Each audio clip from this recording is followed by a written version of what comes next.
Donc bonjour à tous, vous venez de terminer votre formation sur le PHP et vous êtes intéressé par le framework Laravel. Nous verrons dans cet article comment relier nos modèles. Donc comme d'habitude, n'hésitez pas à me donner des idées d'articles vidéo que vous voudrez que je traite dans le futur. C'est parti. Donc maintenant que nous avons créé notre authentification et que nous pouvons créer et modifier nos articles, il va s'attaquer à l'étape suivante de notre application, c'est-à-dire relier nos modèles. Donc la première partie de cet article est donc de pouvoir afficher nos différents articles sur notre tableau de bord. Étant donné que nous allons relier nos modèles, nous allons devoir aller justement sur le modèle de poste. Donc ici, on va ouvrir plusieurs fichiers en même temps. Donc on va aller dans App, et on va voir notre poste. Et l'autre, ça sera ici, ça sera pareil, ça sera aussi un poste, mais ça sera l'user cette fois-ci. Donc là, on a nos deux modèles que nous allons changer. Donc sur le modèle poste, nous allons ajouter ici, dans notre modèle, nous allons ajouter public function user. Donc return 10, donc ici, belongs to, et on va mettre app user. Voilà, ce sera tout pour le poste, et maintenant on va sur notre user. Donc cette fonction que nous devons créer est très simple, nous voulons que chaque article que nous créons soit relié à un utilisateur en fait. De ce fait, nous allons marcher en paire, et nous allons devoir créer une autre fonction sur le modèle utilisateur. Donc ici, tout en bas de notre fichier, nous allons mettre ici, donc pareil, public function, on va mettre post, et on va mettre return,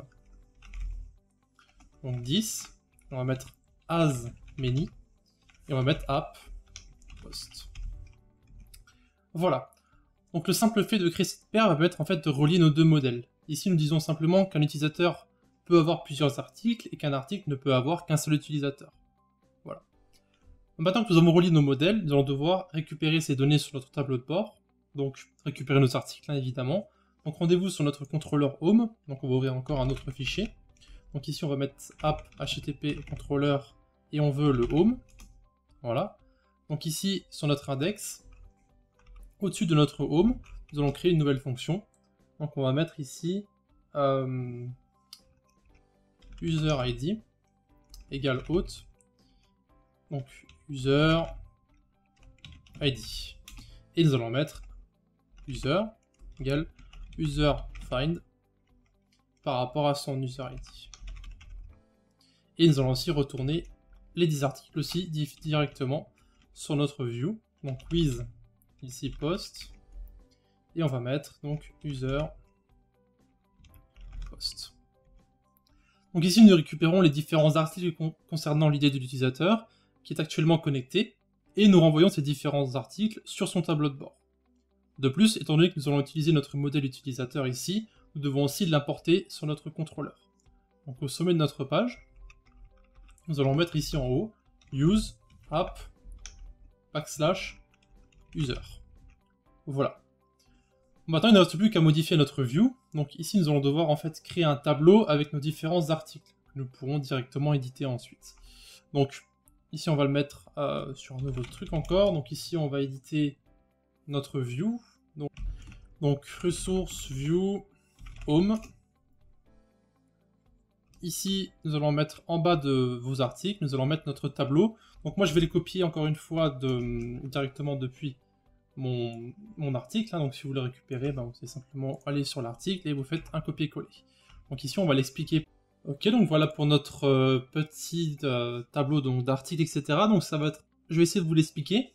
Donc ici, nous allons créer la première ligne de notre tableau en indiquant en fait la colonne donc de gauche qui va correspondre au titre de notre article. Puis nous allons mettre nos différents boutons sur la droite. Donc ça, c'est nos TH ici. Donc c'est nos headers de notre tableau. Et ensuite, nous avons donc d'abord notre bouton d'édition. Donc nous avons le titre de nos articles dans la première colonne. Ensuite, nous avons le bouton d'édition qui est ici. Et ensuite, nous avons le formulaire qui permet de supprimer nos articles. Et ici, nous mettons en fait une condition, if countPost est supérieur à 0, donc on affiche ça. Cependant, si l'utilisateur n'a pas d'article, nous mettons ici un message alternatif qui dit « vous n'avez aucun article ». Voilà. Et maintenant que nous avons notre relation établie, nous pouvons à présent afficher notre article sur le tableau de bord. Donc ici, on va regarder ce qui se passe rapidement. Donc on va aller sur notre profil, tableau de bord. Et vous pouvez voir qu'ici, nous avons bien un tableau, donc titre, édité et supprimé. Donc article 1, je peux cliquer dessus pour l'éditer, ou cliquer sur supprimer pour le supprimer. Voilà. Vous pouvez voir que si on clique dessus, ça marche bien comme nous voulons. Voilà. Donc maintenant que nous avons fait ça, nous avons un petit problème, c'est que lorsque nous déconnectons, en fait, quand on est un invité ici, on peut quand même accéder à la création d'articles ici. Ou alors nous pouvons aussi accéder au blog ici et éditer un post en appuyant sur éditer l'article par exemple. Cependant, c'est pas ce qu'on veut nous voulons que un invité ne puisse accéder qu'au blog et aux articles. Donc c'est à ça que va servir en fait les permissions.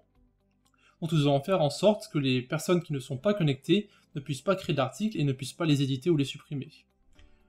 Donc implémenter une permission, c'est assez simple, il suffit d'intégrer une fonction que l'on nomme middleware. Donc ici, ça sera dans notre post controller, donc on va le mettre ici, app, http controller, et on va aller dans post controller. Voilà. Donc ici, au sommet de notre fichier, nous allons mettre, au-dessus des étoiles ici, nous allons mettre public function. Oups. On va mettre donc construct, comme ceci. Et nous allons mettre donc notre fonction, donc 10, donc qui sera en fait nos articles, enfin tout le post controller, donc en middleware, comme ceci. On met auth, comme ça les gens qui vont vouloir se connecter auront besoin de s'identifier, et nous allons mettre ici une exception, donc except, et nous allons mettre en fait les views que l'utilisateur pourra avoir. Donc ici index et show. Voilà, évidemment, on met le point virgule à la fin. Et maintenant, si on vérifie, nous pouvons voir que nous sommes un invité et nous ne pouvons pas accéder au create ici. Vous pouvez voir qu'il me renvoie en fait vers le formulaire de connexion, tout simplement. Donc maintenant, nous allons aussi pouvoir couper d'autres choses, donc disons que les invités peuvent toujours voir, c'est s'ils vont sur un article, ils peuvent toujours voir ici le bouton éditer l'article et supprimer. Et ils pourront toujours y accéder. Donc ce qu'on va faire, c'est qu'on va cacher ces boutons en fait. Donc pour ce faire, on va aller sur le fichier show. Donc c'est ressources view post show. Et ici, nous allons ajouter en fait une condition. Donc au-dessus de notre bouton d'édition, on va mettre if auth guest. Voilà. Et ici en dessous, tout en bas, on va simplement end if.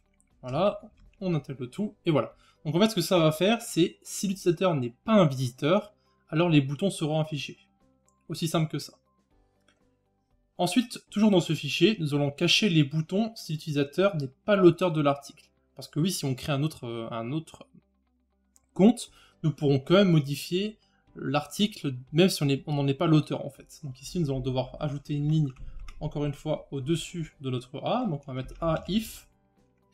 On va mettre auth user, et ici on va rediriger donc avec l'id, etc., comme on a l'habitude de le faire, et on va mettre le post doit être égal justement à user id.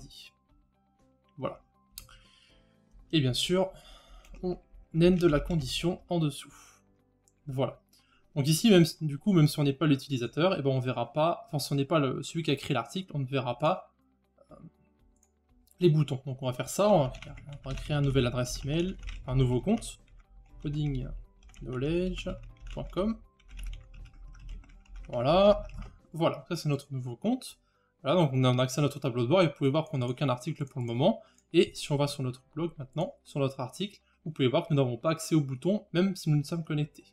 Le problème, c'est qu'on peut toujours mettre ça manuellement dans l'URL de notre site et on pourra toujours accéder à l'édition. Et c'est maintenant ça qu'on va devoir changer.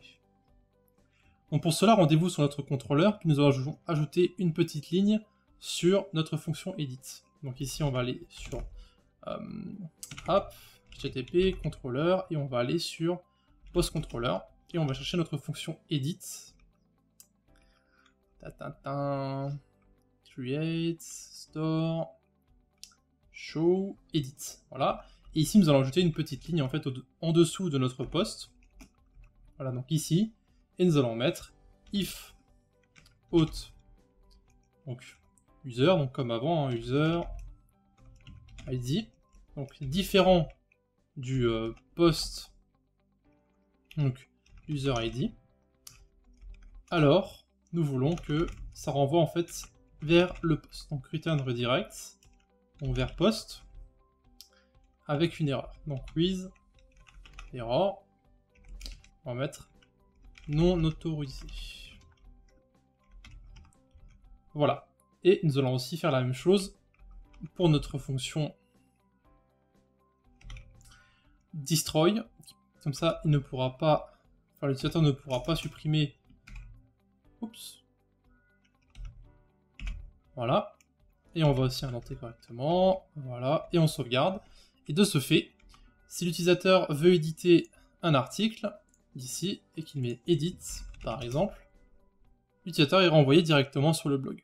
De plus, n'hésitez pas à visiter nos différents réseaux, donc eux aussi dans la description, Discord, notre blog, Facebook, Twitter, Google+, etc.